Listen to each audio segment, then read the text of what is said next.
the day I broke my ankle, a career-ending injury. That day was the day where I was the most nervous in my life. Too much pressure, too many people talking about me, insulting me. I wanted to prove that I'm fast. I wanted to prove that I'm good. And I crashed in the second corner of the first race of the first lap. If I kept racing motorcycles, probably I'd be dead now, or I'd be even more broken. The cool thing about NASCAR is that you fix everything by duct tape, cable ties, hammer. If you look at the history of motorsports and YouTube, I was the first one in Italian history to make vlogs about racing. Nobody had or still has the idea about how hard it is to race and think about the video. There was one driver who tried to kill me. Yeah, I remember the video. And I said, what's wrong with you?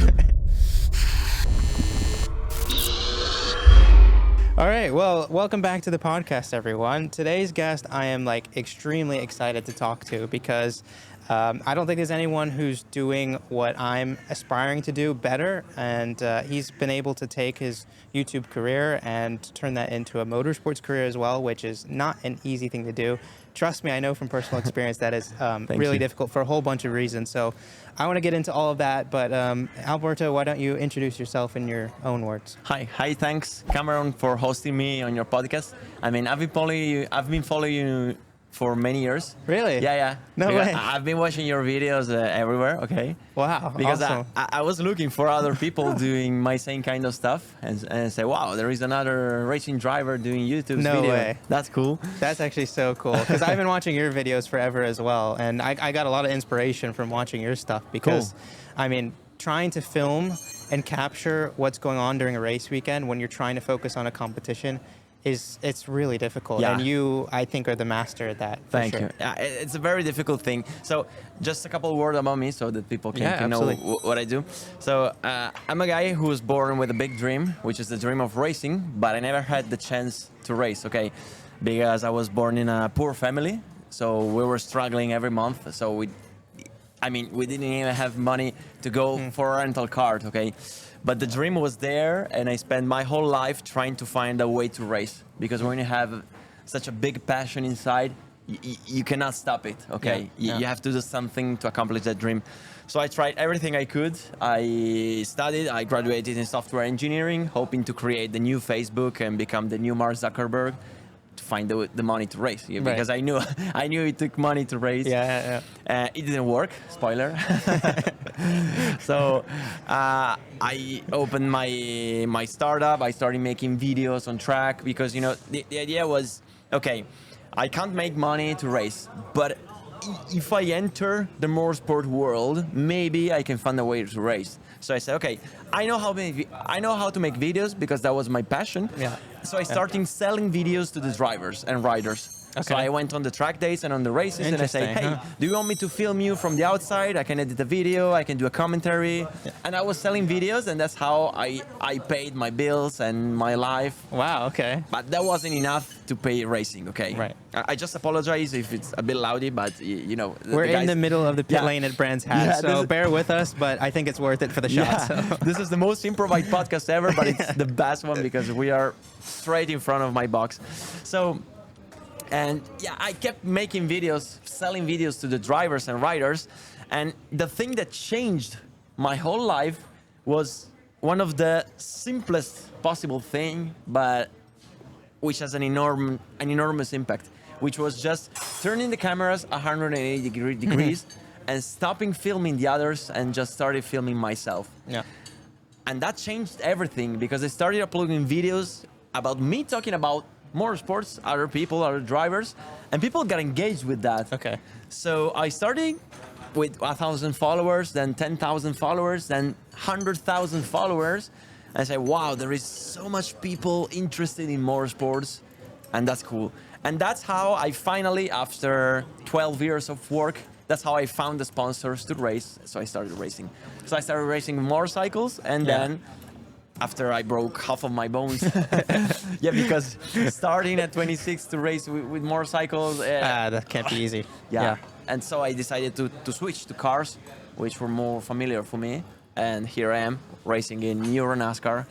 And I'm living the dream now. Yeah, no, your story is incredible because I didn't know that you actually started the YouTube journey before you even started racing. So Yeah. that's actually one of the questions I wanted to ask you was like, I think for me, one of the reasons why it took me so long to start making content about my racing was that I wasn't confident enough to do that 180 flip.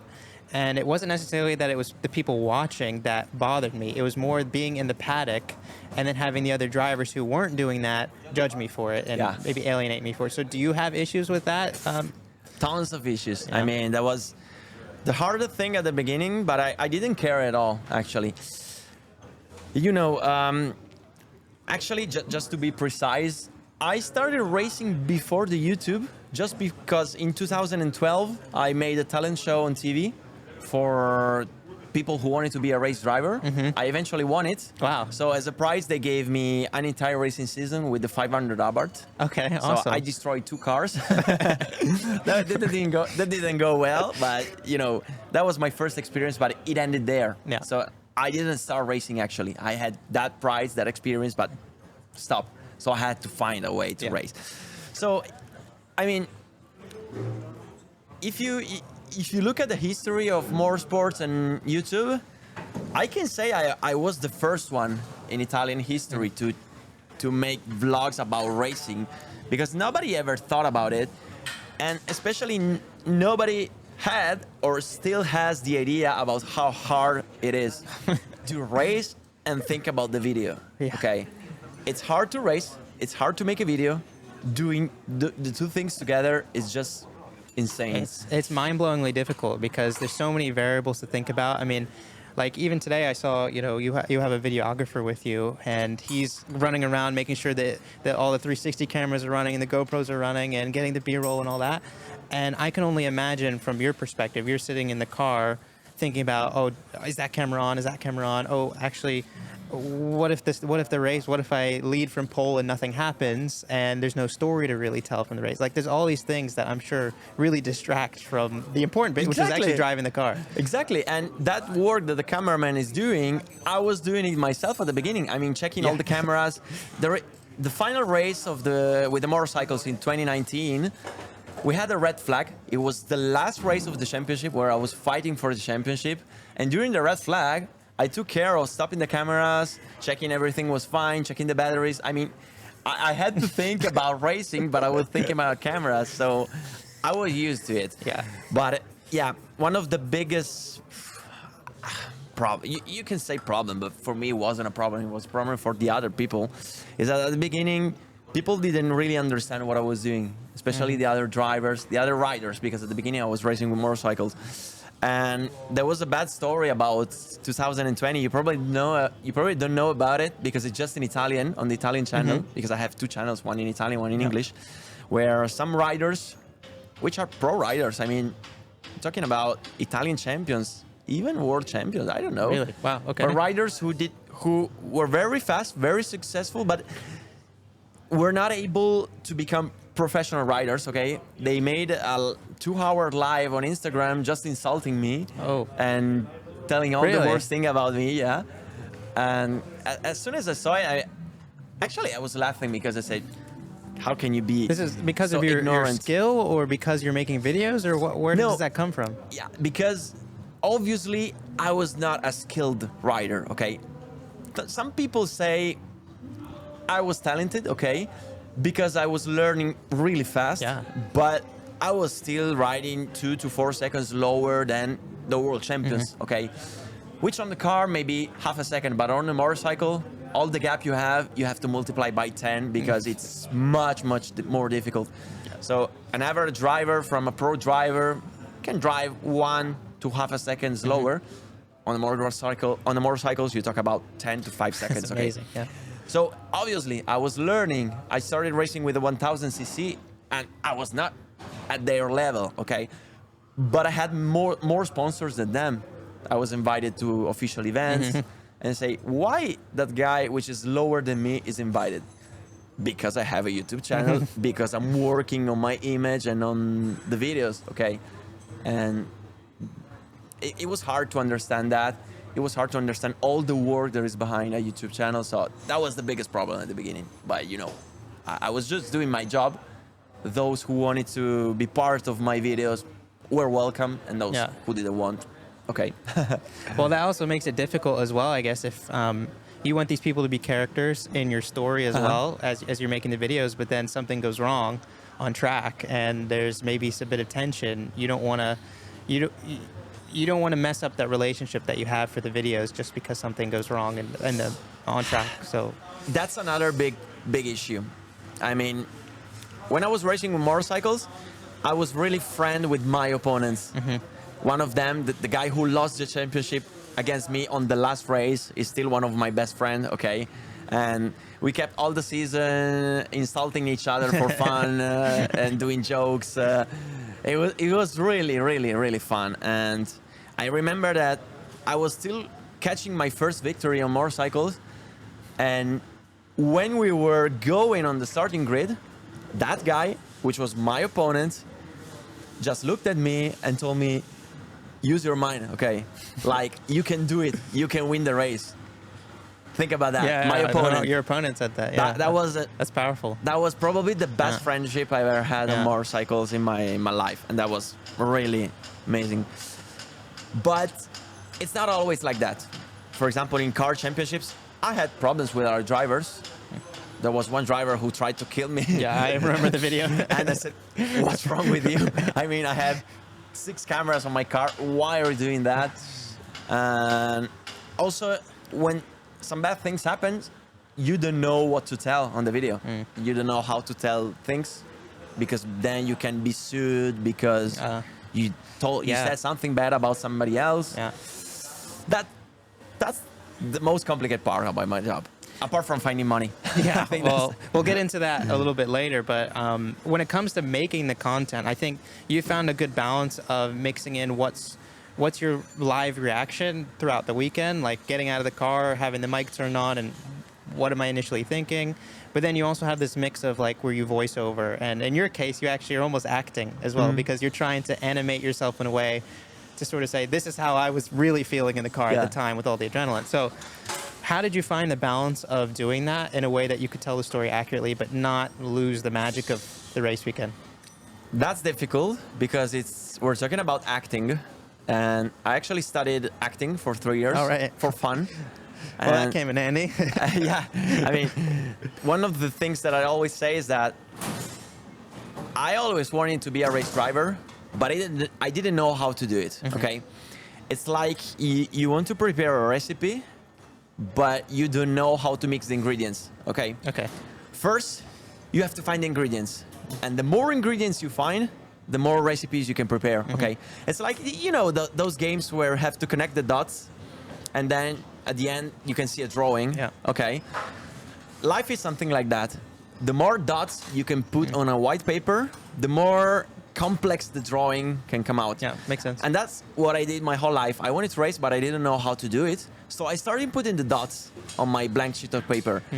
And the farther are the dots between each other, the more complex the drawing can be. So I said, okay, I want to start acting. Why? I mean, I wanted to be a race driver, but I said, okay, 2 hours a week, every night, one day it will become useful. And in the end, it became useful because when I turned the camera 180 degrees, I knew how to talk in front of the camera.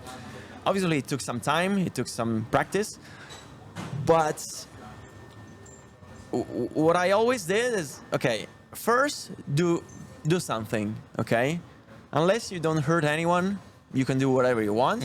People will judge you, but if it works, if it's stupid and it works, it ain't stupid. Okay. Yeah, exactly. Yeah. It ain't stupid. So that's what I did.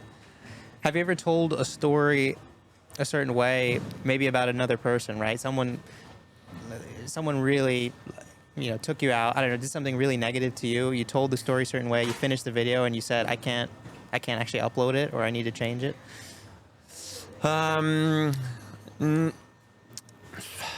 Actually, okay. When there is a tricky video, okay, a problematic video, when I have to talk about an incident, a crash, or something bad with somebody, I think about it a lot. Okay. Okay, because I know the potential negative effects of that video on me, on the person, on the motorsports in general. So I think a lot. about every video. I write it down. I check the script with my team, okay, with my video team, okay, not the racing team, the video team. Yeah, yeah. So we really think 10 times because before posting some problematic video. But also you have to tell the truth. Okay, so you have to find the right balance between telling the truth and not telling something that may hurt other people. But the truth is the truth. So if somebody tries to kill me on track, I mean, that's the truth. That's gonna be the title for sure, at least, or the thumbnail. And okay, I will not say you're a killer, you're stupid. I just say, why did you do that? Yeah. And that's what I do. I suppose on the other side as well, and this is where I find it really difficult, especially when in the more competitive stuff where I'm really passionate about it. But when the team makes a mistake or there's engine problems or something like that, and I know you've had your fair share of bad luck, but then also sometimes it's human error. But where do you find the balance in not throwing people under the bus? I mean, I think in this world there are bad people, but I think 90%, most of the people are not bad. They just make mistakes. Okay, so I take into account that people can make mistakes. The mechanic, the team, another driver. So I always try to understand if there was just a mistake or there is incompetence. Okay, if there is incompetence, I'm not here to destroy other people's work. I'm here to bring value to other people's work. So if I realize that I'm working with people that are not at the level that I expect, okay, I just say, okay, this is not working, but I don't want to give a bad image about the others. Of course, when somebody makes a mistake, I say, okay, the team made a mistake, I made a mistake, the other driver made a mistake. Yeah. It's something that I want to educate my followers, which is, it's okay to make mistakes. It's normal. That's the process of learning. So especially in motorsports. Especially in motorsports. Yeah. That's the only way you learn. So luckily, I mean, I've always been racing with teams which work pretty good. And when they didn't do, I say, okay, the car was not good, the setup was not good, or the driver was not good. I mean, in the end, you also build the storytelling, okay? You make a championship with the team. Maybe they do a mistake in the first race, but then they recover from that mistake and say, okay, this is the real pro team who is able to recover from a mistake. Also about me. I made a mistake in the first race. I want to do better. Absolutely, yeah. The truth is always the good answer to everything. Well, it seems to work for you, so that's good. Yeah. Yeah, that's good. So when you first started making content, where you were doing Italian only, right? And to this day, I guess you have a little over 1 million subscribers now across your two channels, Italian and English. So we were speaking a little bit earlier about how it's kind of difficult with the English channel. It doesn't get the same viewership, and maybe you feel like you're penalized because of content you did before on that. I mean, what was the first reasoning that you had for even starting the English channel when you had so much success on the Italian channel? Well, at the beginning, I was just making video in Italian, and it was successful because nobody was making video about motorcycles in Italy, okay? And I'm talking about tutorials, stories, racing, and it worked a lot. And then suddenly, some people started to text me saying, hey, can you put the English subtitles in the videos? And I say, wow, nobody's doing this kind of video outside of Italy, okay, in English. So I started to put English subtitles. And then I say, okay, why don't I make videos in 2 languages? That was a crazy idea. I mean, it's tons of work, but if it takes, I don't know, 20 hours to make a video, it takes 3 hours to make the same video, but in English. Okay. I just have to record everything twice, and then you just switch. That's not too bad then. Yeah, that's not that hard. I say 3 hours, but usually it's 6, okay? It's not 20. And so I started to make videos in double language, and it worked a lot because nobody was making video about motorcycles. And I just apologize for the noise, but yeah, they had... I'm sure they're used to it by now. Yeah, they're fixing the engine because they told us to remove a part to check it, and now they're putting it back. Oh, the stewards are asking. Yeah. All right. They always do inspections on the top three cars. Okay. And So, what I was saying? You were just talking about. Yeah, the English channel. Okay. Yeah. So, and it worked. And then suddenly I broke my ankle, and I said, okay, I'm not able to race anymore on bikes. Let's move to cars. But the followers did not follow me anymore. Okay. It's like the views dropped 90% just on the English channel. On the Italian, they stayed there, and actually it grew more. You had a loyal fan base at that point. Yeah. I had a very loyal fan base in Italy. In the English channel, less. Probably because the channel was younger. People, you have more dispersion because you don't focus on just one territory, but you focus on the whole world. So maybe you have one follower from Texas, one from New York, one from Alaska, and you say, okay, while in Italy, 20 people meet on the track and maybe 15 of them know me, and so they can talk about me. So the English channel just died. I keep posting, I keep working on that, but I think the algorithm is penalizing it. It's doing national content or international content, it's a big difference. Yeah. It makes a big difference. I didn't expect that, but it makes a big difference. So what keeps you still working on the English channel? Basically, at the beginning was, the motorsport and the money part, because the RPM, which is how much money you make per 1,000 views, in Italy was just crap. Oh, really? It was horrible. Oh, wow. I'm talking about 50 cents per 1,000 views. Oh, no way. Wow. And the English channel was just like $4 to $5. Yeah. And I say, wow. Wow. Now, That's in the last unbelievable. years, after the pandemic, the RPM grew in Italy because probably the companies say, hey, it's better for us to invest 1,000 euros in a YouTube video than on a paper. Yeah. Okay?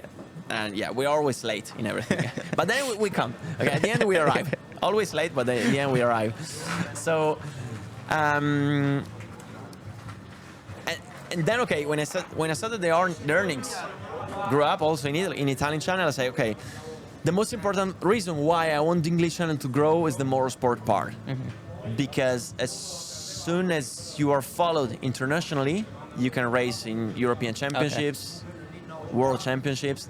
I mean, I'm racing in a European Championship now, but if you want to aim for, I don't know, an FIA Formula 3, a GT World Challenge, or NASCAR American Series, you need to be known internationally.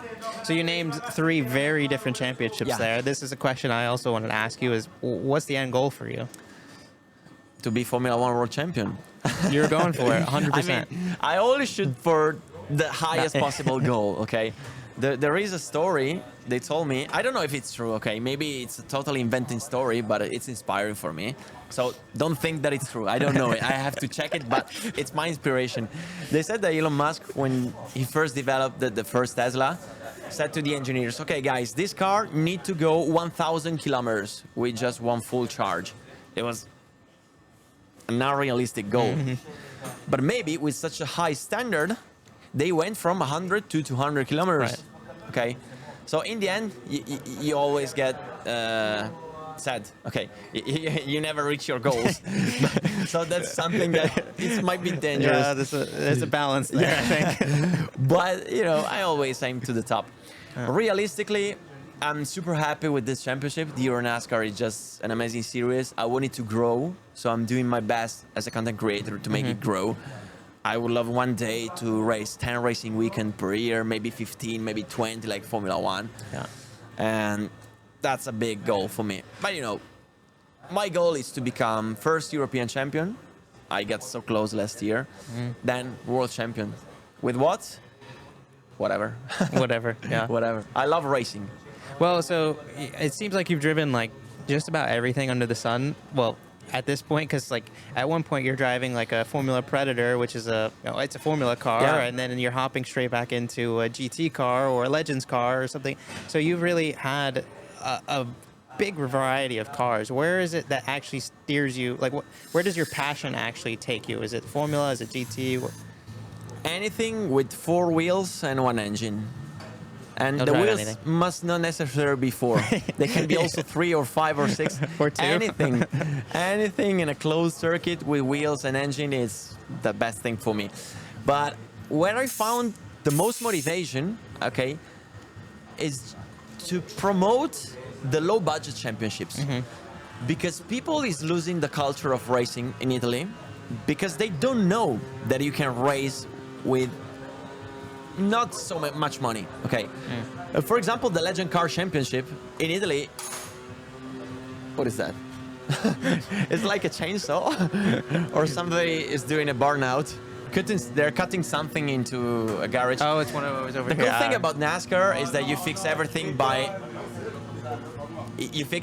by duct tape, cable ties, hammer. You were telling me earlier, like the bumper is like 380 euros or something, which... That's why I love this racing class.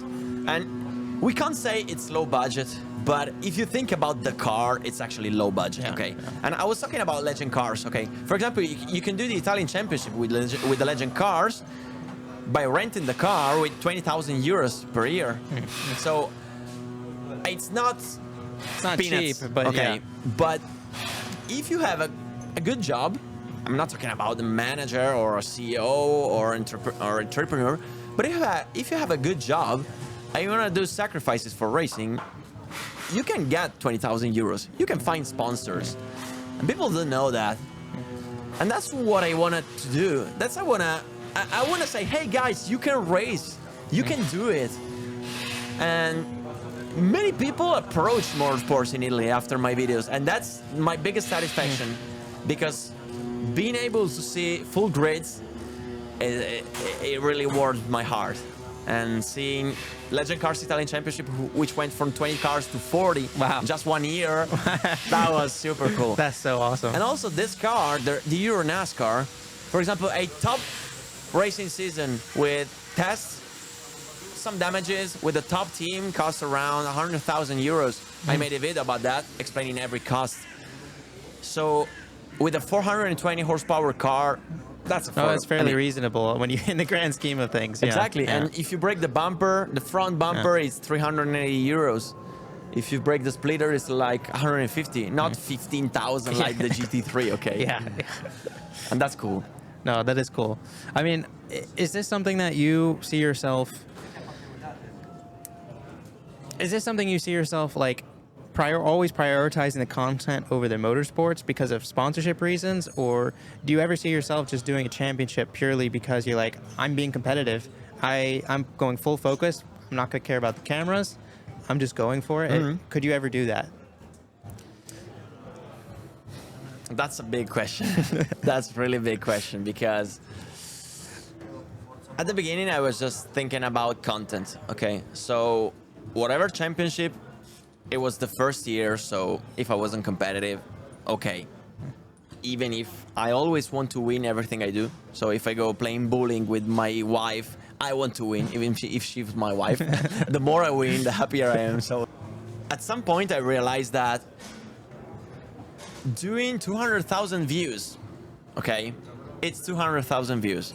So for the viewers, it's the same. For me, it's the same. But for the racing career, it's not the same. Because if you do it on a cheap racing car, everybody thinks you're not a good driver, even if you win. But if you do it on a GT3 car or on a Euro NASCAR car, suddenly the motorsport world starts to say, hey, this guy is not slow. Or maybe he's really slow, I don't know, depending on your results. Sure. So I realized that where I'm racing didn't change that much the results I have on my YouTube channel, but changed a lot the results I have on my racing career.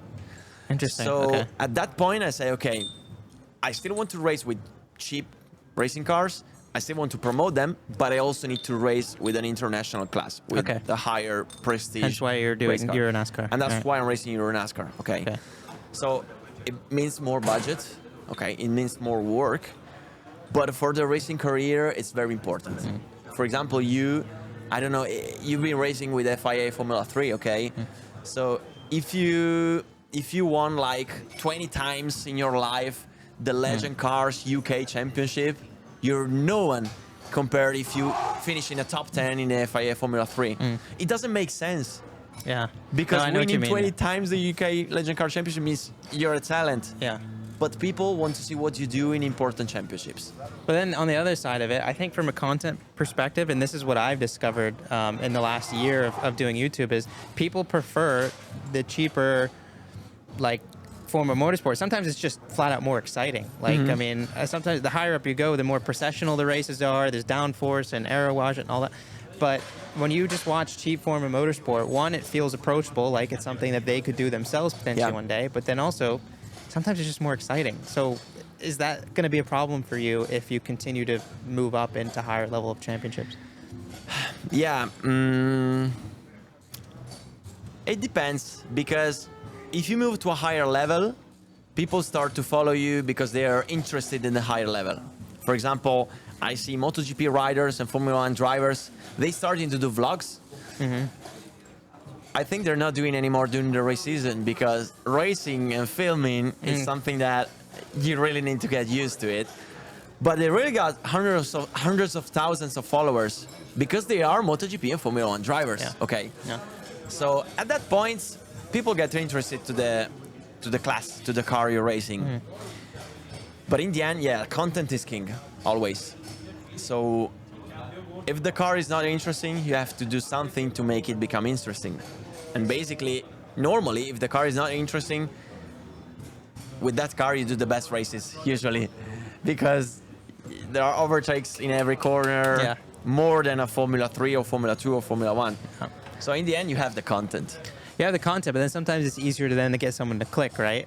Like I found this with, you know, I did a race in a GT86 car, and I think it was a little, like, even though the racing was like some of the best racing I've ever done in my life, I think people were a little bit more hesitant to click on the video because it's not a F3 car, it's not, you know, like a $400,000 GT3 car, you know what I mean? Yeah, I think at that point,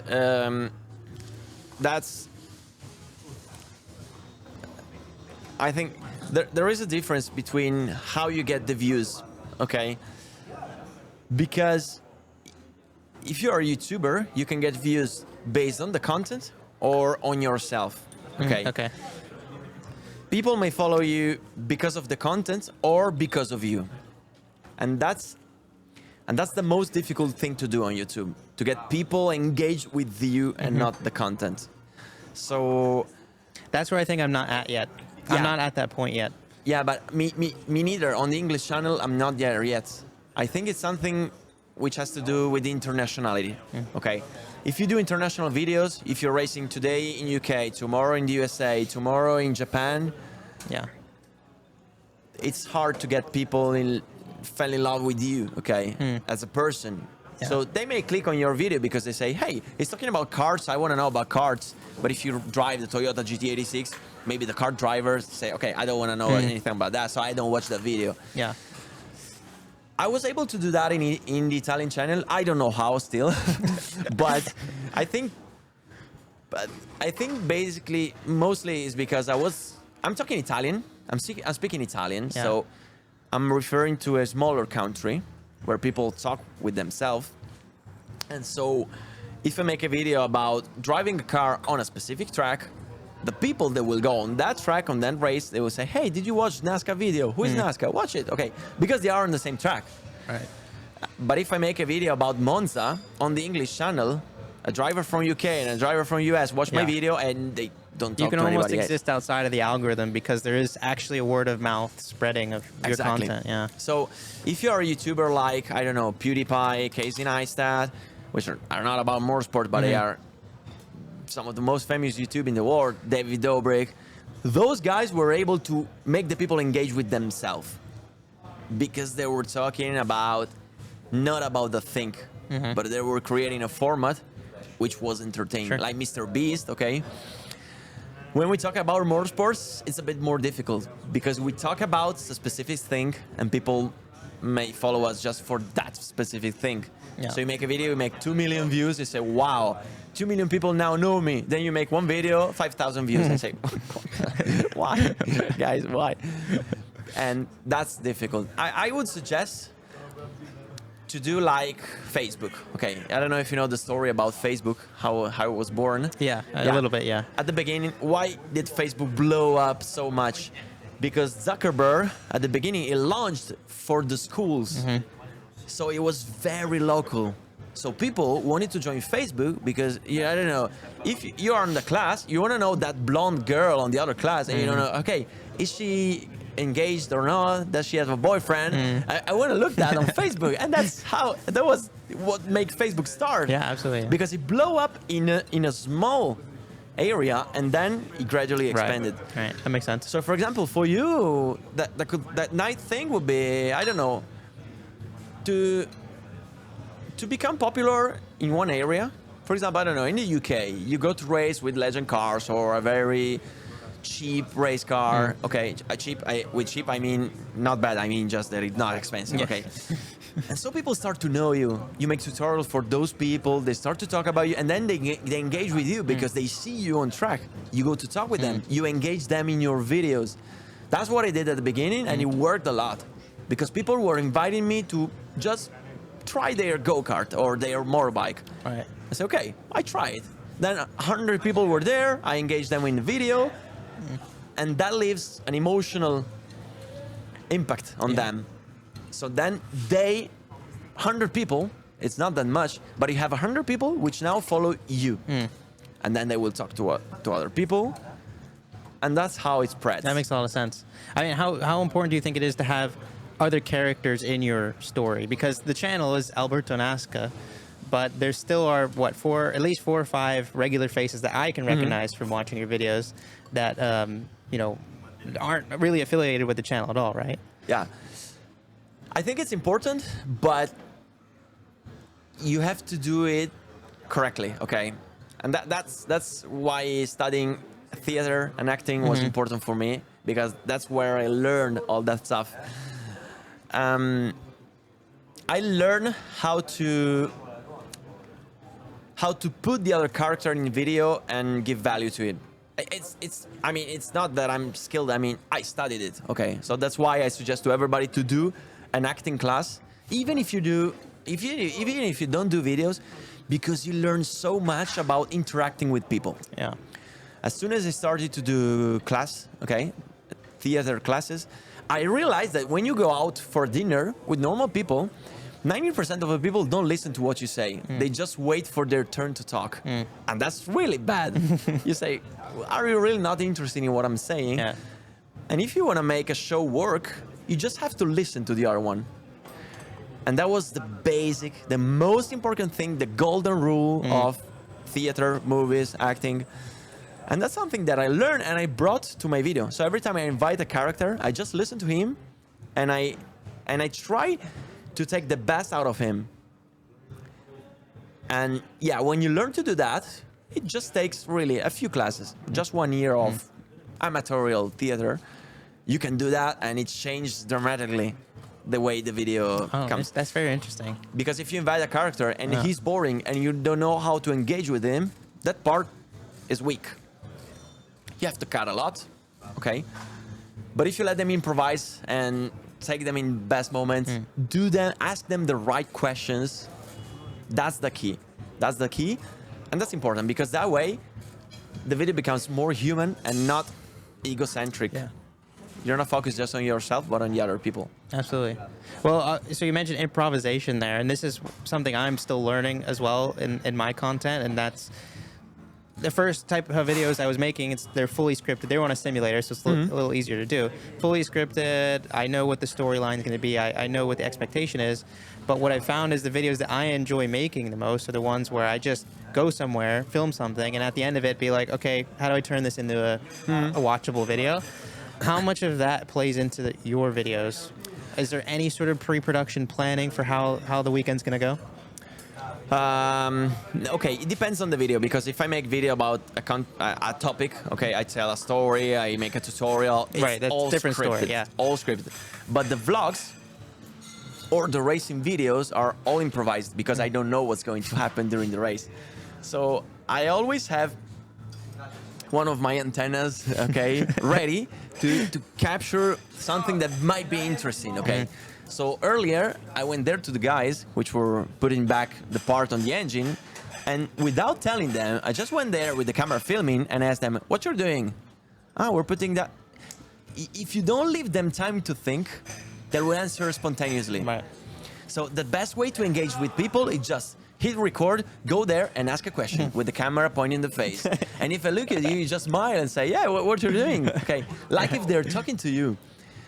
that works. That works a lot, and that's how you take out the spontaneity from people. If you do that, if you go to them and say, okay, can we make an interview? Can we talk now? But no.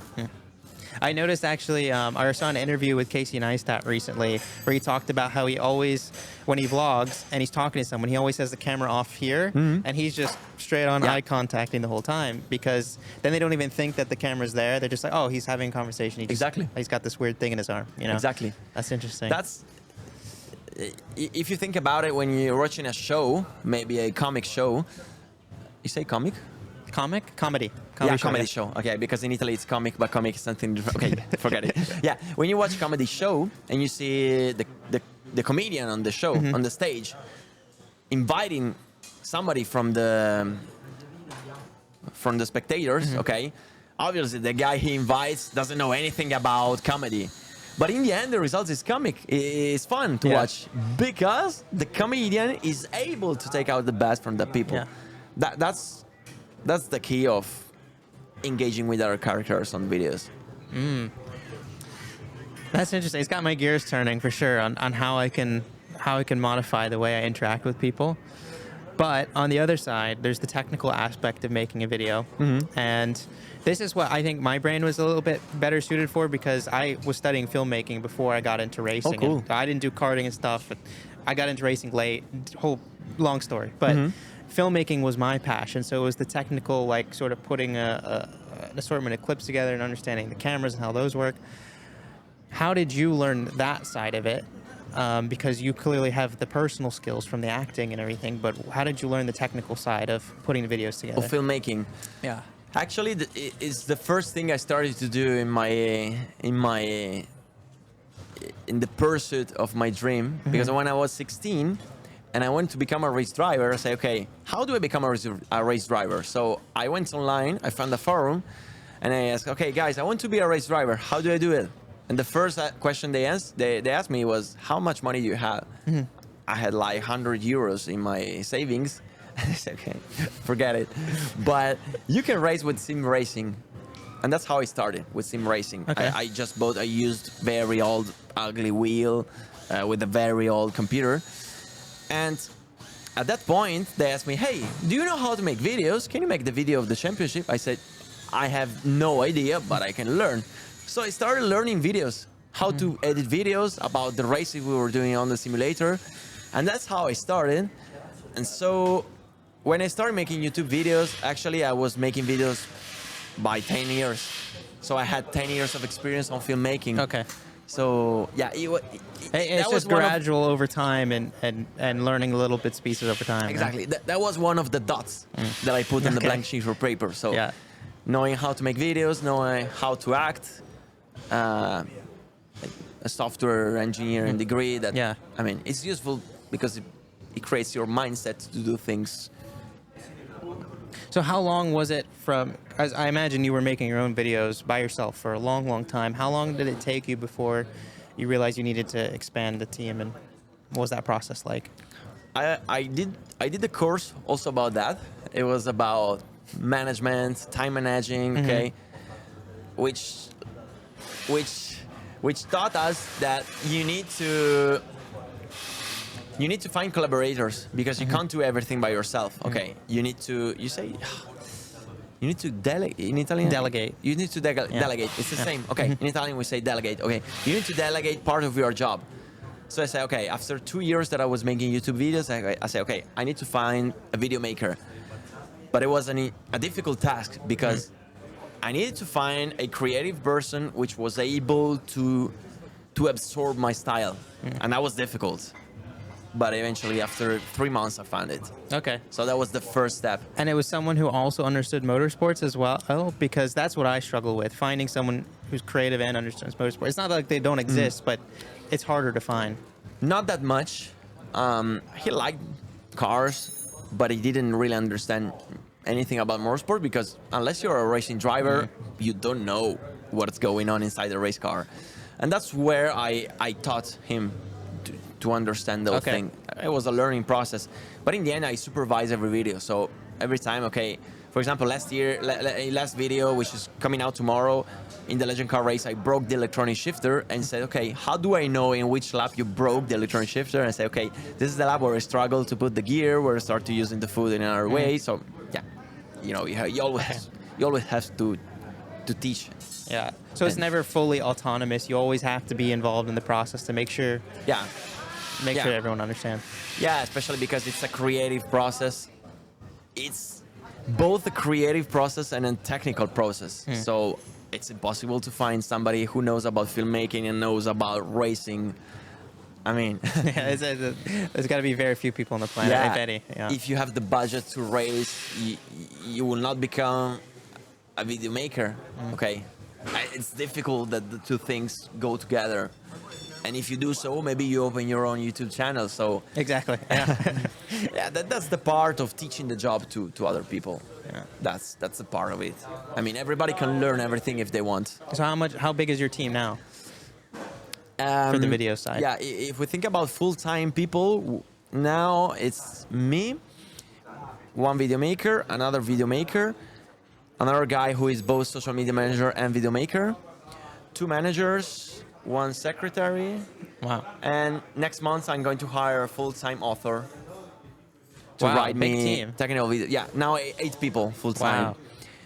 Plus some occasional collaborators like authors. For example, there are authors who I say, okay, if you can write me a script for a good video, for a good story, I'm talking about stories, okay, maybe, I don't know, the Formula 1 World Championship of 1986, okay, if you can write me a good story, I pay you for the story and I make a video and I post it. Oh, wow, that's very interesting. So I have a few authors who provide me 1 text per month. Oh, that's cool. That's actually...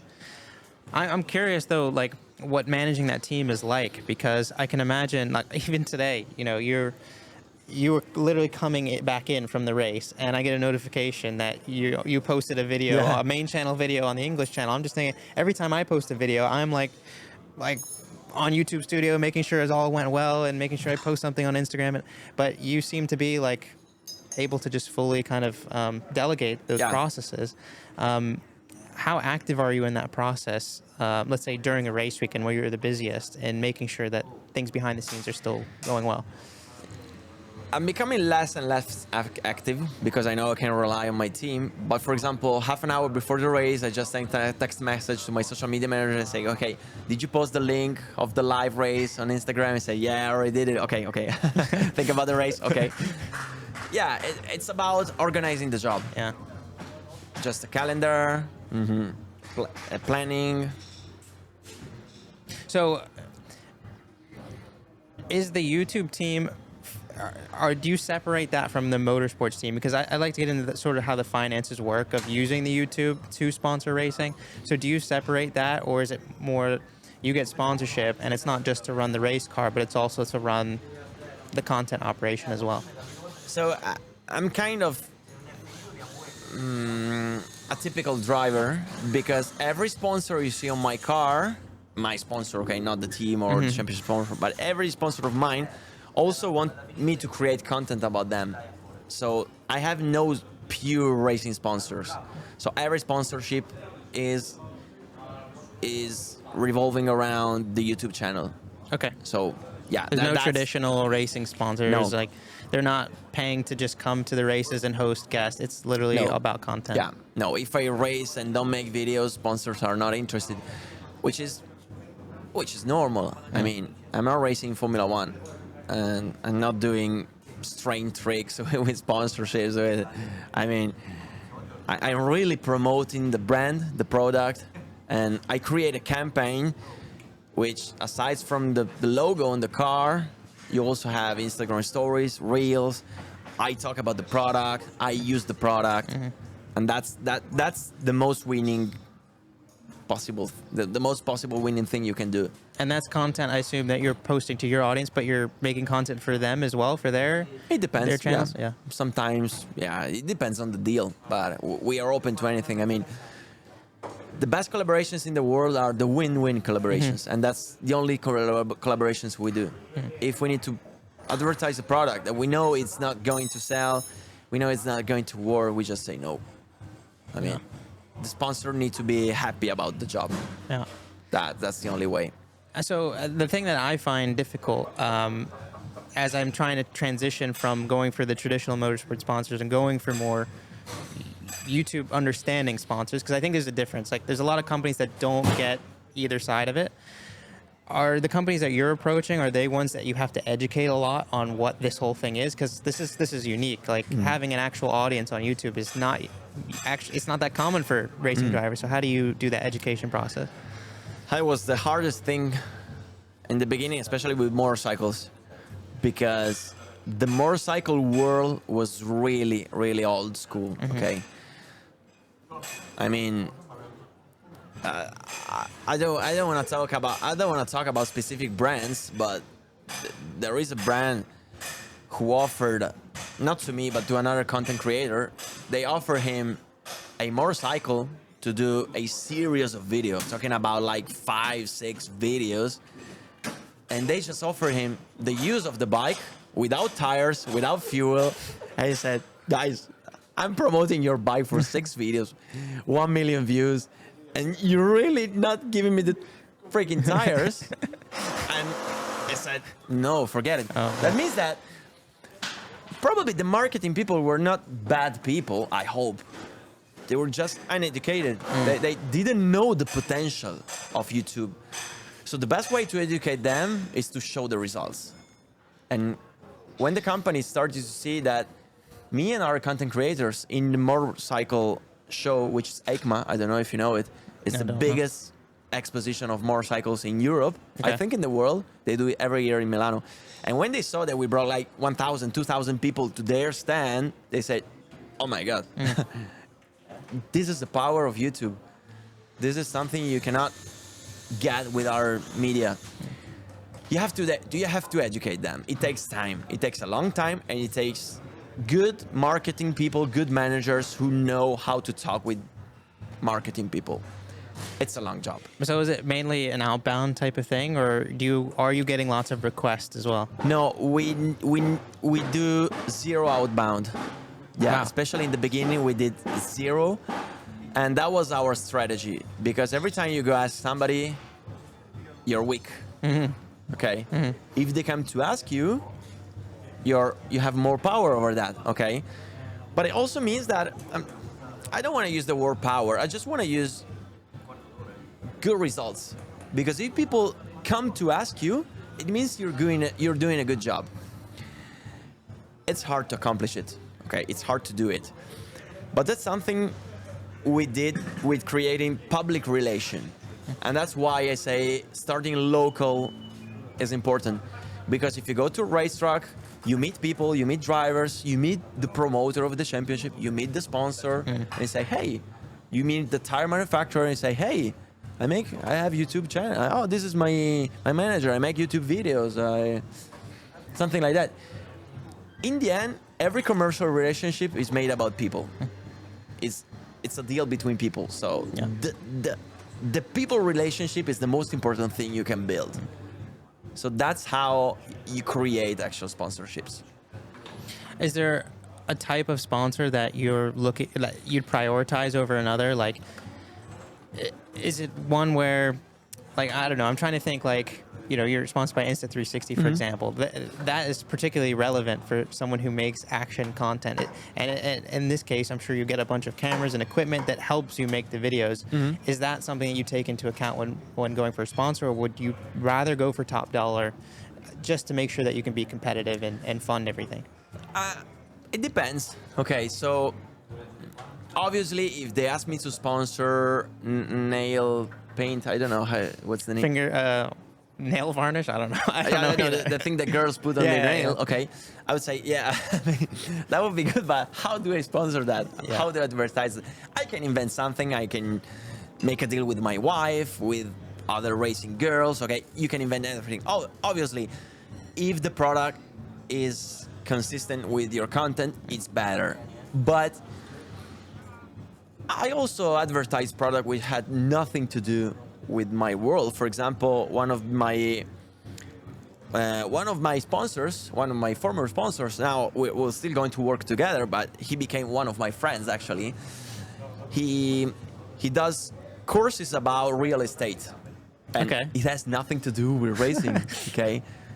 But actually, it has to do with people, because everybody in the world has a house, has a home, wants to buy a house.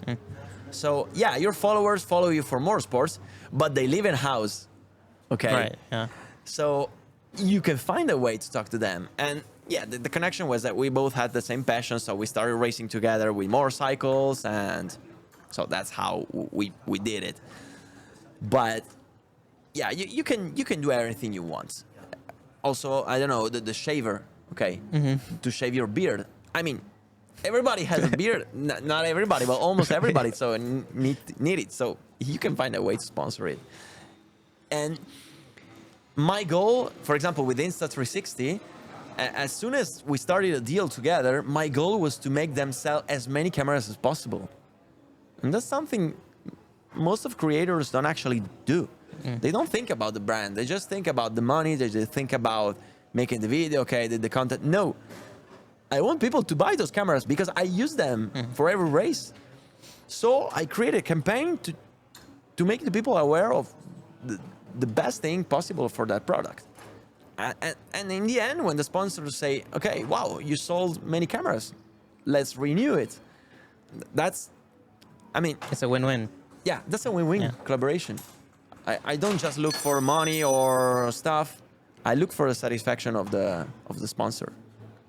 You've talked about how you've been able to leverage your YouTube channel and those impressions to generate sponsorship, but what would you recommend to somebody who's watching now and doesn't have a social media following, maybe doesn't even want to have a social media following, but wants to find sponsorship? If you don't wanna put yourself at stake and create a fan base, you can't find sponsors. I mean, you can the traditional way.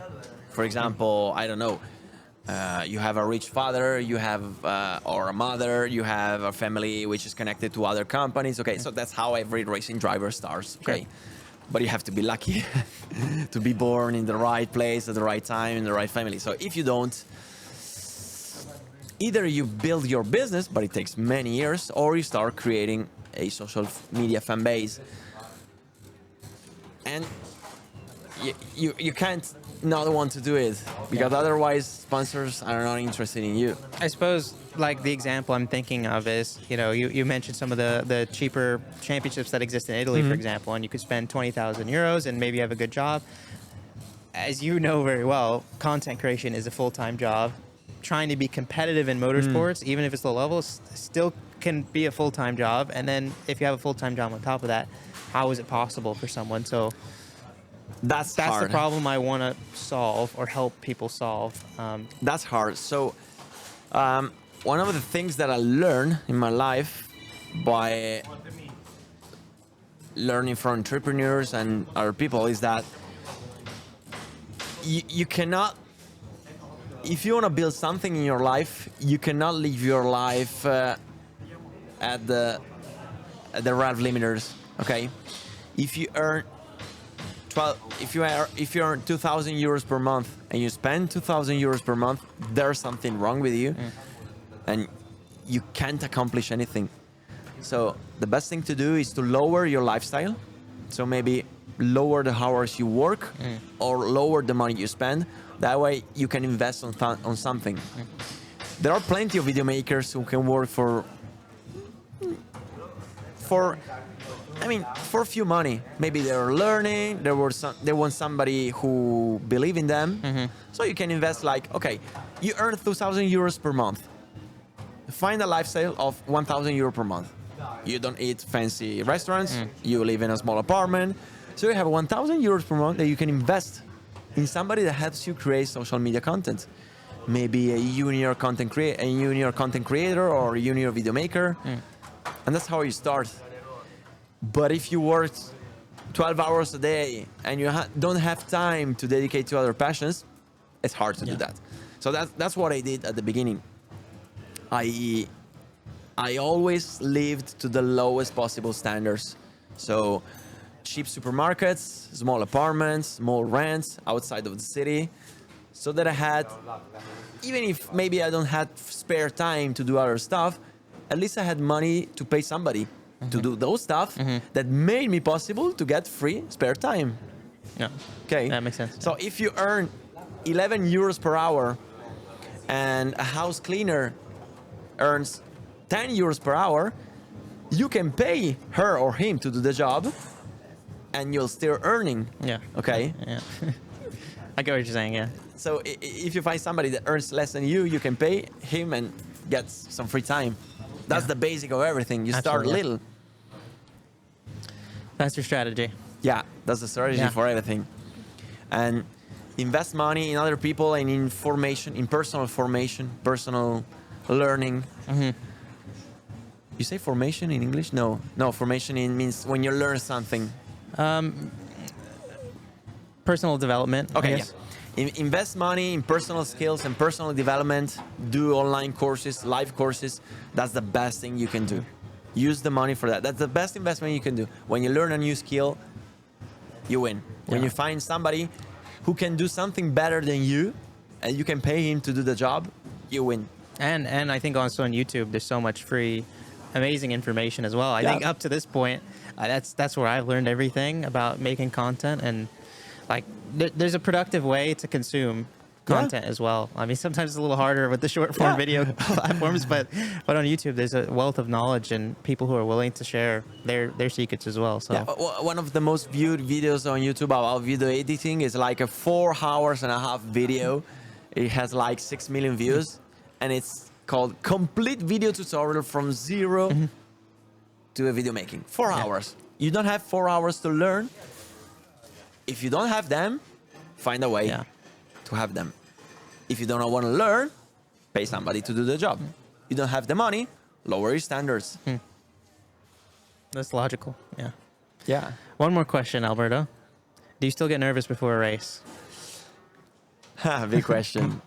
That's something I'm working on. Okay, I'm always working on. The more I race, the less nervous I get. But I still get nervous. But I think it's... Well, when I was racing motorcycles, I was afraid of dying every time I put the helmet on. Don't blame you. Motorcycle is scary. Yeah. It's very scary. I know people who died in a race. Some of them died in a very horrible way. It's very dangerous. It's the most beautiful thing you can do in the world, but it's also one of the most dangerous ones. So that made me very nervous. Before every race, I was scared as hell, but it was not about the performance. It was about my life. But then as soon as the light go green, it goes so away nice. instantly, it's right? so good. Yeah. Then you say, okay, I want more. Now in cars, I don't fear about my health, okay? It's healthy. I mean, it's less dangerous. I broke 2 vertebrae 2 months ago, but when I was hitting the wall at 80 kilometers an hour, and trust me, when you go boom, straight 90 degrees into the tires, feel it. It's hard. I wasn't scared at all. I mean, I just removed the hands from the steering wheel because I know you have to do that not to break your wrist. And say, okay, let's wait, boom. Oh, that was hard. Okay, I couldn't breathe. Okay, now I can breathe. Every bone is okay. Maybe the vertebrae, I don't know. It's fine. With more bikes, no way. I was scared. Now, the thing that makes me nervous before the race is just the performance. So it's that kind of nervousness. You say nervousness? Yes. Okay. That makes you stay alert. That makes you be aware of everything. So it's more something about focus, more about concentration. So it's something that makes me more focused. Sometimes it's too much and I make mistakes. So I have to find the right balance between not be too relaxed, because then you make big mistakes, and not be too much focused, because that way you can make mistakes because you're anxious. Yeah. Actually, okay, I'll just have one caveat question on that. But what is your pre-race routine? Because for me, it was like I was always doing like the warm-ups and I don't know, it's almost like a show, I think, in the Formula Paddocks a little bit, where you're with your trainer and you're doing a bunch of workouts and push-ups before the race. That, to me, I realized later, was making me really anxious for the race. And when I actually just like took a nap like 5 minutes before the race, I was really calm and less nervous for that start. But what works for you? Nothing. doing nothing, absolutely nothing. No warm up, no activation, no preparation, nothing. And I'm still not a pro driver. I think it's fair to say you are. You're a pro driver. Okay, I try always to be humble, but I can't compare myself to a 20 years racing driver racing in Formula One. Okay, so if a Formula One driver say, okay, it's important to do the activation, all the exercises before the race, I trust him. For me, it doesn't work. The final race when I was fighting for the championship in 2019 with the motorcycles, and in the end I won it, and it was the only race where I was relaxed. It was incredible. When I saw that I was faster than the leader, I was laughing inside the helmet. I almost fell. Really, I was elbow down in a corner and I was laughing. I almost fell because I was happy that I realized that I was fast. Okay. Yeah. You know what I did that morning? The qualifying was at 8:15 in the morning, which should be illegal for me. I hate waking up early. That's the worst, yeah. So I woke up at 7:50, okay, 25 minutes before the race, and I was in the hotel outside the track. So I came to the track at 8:5. Everybody was scared that I wouldn't get there, but my mechanic said, don't worry, guys. I know him. He will come. I came. There was still the pillow on my face, And I won 2 races that day. So okay, I didn't warm up. I didn't turn on my brain, and then I performed. Why? I mean, why? So I don't know the answer to that, but I know the feeling because the same thing worked for me. I did a whole year doing that exact same strategy, literally sometimes sleeping right before the race, and it worked for me. It was just. I really don't know the answer of why that works. I think everybody's different, so everybody needs to find what works for him. So what worked for me maybe doesn't work for you, doesn't work for that guy, so everybody's different. But for example, today I woke up super late, and when the other guys were driving before me, and then I came to the box, and my engineer told me, did you wake up? I didn't even understood the question, but I did the pole position. Okay. Then I slept in the afternoon, and the race didn't go that well. I mean, I finished P2, but starting for pole is always bad. But it still went good. The other guy was faster, so everybody needs to find their routine. My routine is no routine.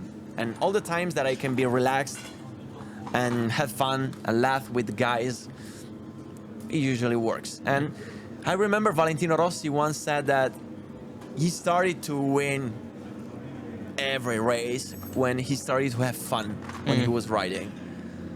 That's probably the best thing you can do on the car and on the bike. Easier said than done, though. Yeah. When you're competitive and there's a lot at stake and sponsors and all sorts, it's really, and then really the content on top of it, it's really difficult. It's the goal. I think it's the goal. When you have fun, everything comes out naturally, and you do the best of yourself. But it's difficult. I understand that. The pressure is something bad. Pressure is bad, always. The day I broke my ankle, and it's a career-ending injury, okay? Because, this is the right foot. This is the left one. Oh, wow. It doesn't move at all. Only up and down, but not to the side. That day was the day where I was the most nervous in my life. I had too much pressure, too many people talking about me, insulting me, and all the kind of thing that you can find in motorcycle racing. I wanted to prove that I'm fast. I wanted to prove that I'm good. And I crashed in the second corner of the first race of the first lap. Stupid mistake. Pressure is never good. You have to work on get rid of pressure.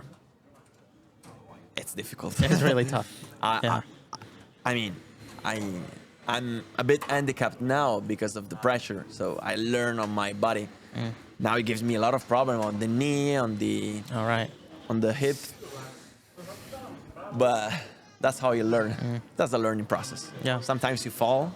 If you can get up, if you can get back up, if you can get back up, you can do Well, it. you ended up in cars and doing well on your YouTube. Like, it didn't go away. So I mean, not that an injury is ever good, but sometimes it's a blessing in disguise, like that sort of shift in Yeah. one's life, right? In that moment, I was really depressed because I had the injury in 2020, in the end of July, and then we got to August where all the world was free to go out after the pandemic.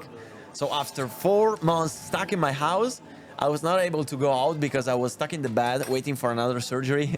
Really, I was depressed. Oh God. And I thought it was the worst thing that happened in my life. But now, looking at where I am, probably it was the best because it was the only way they took me off the motorcycle and put me on the car. So maybe if I kept racing motorcycles, probably I'd be dead now, or I'd be even more broken, or maybe I'd be winning every race. I don't know.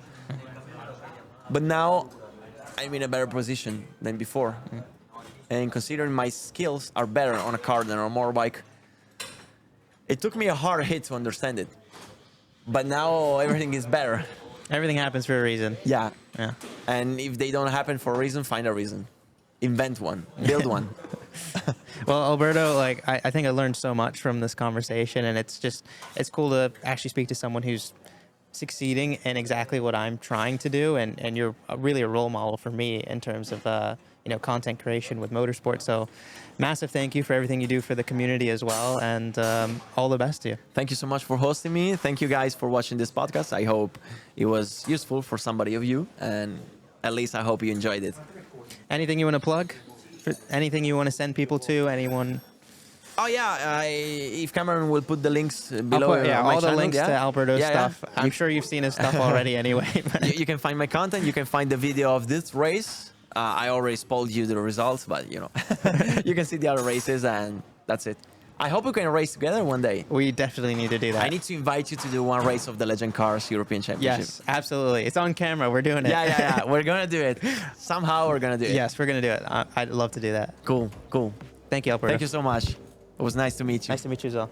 Bye, guys. See you guys.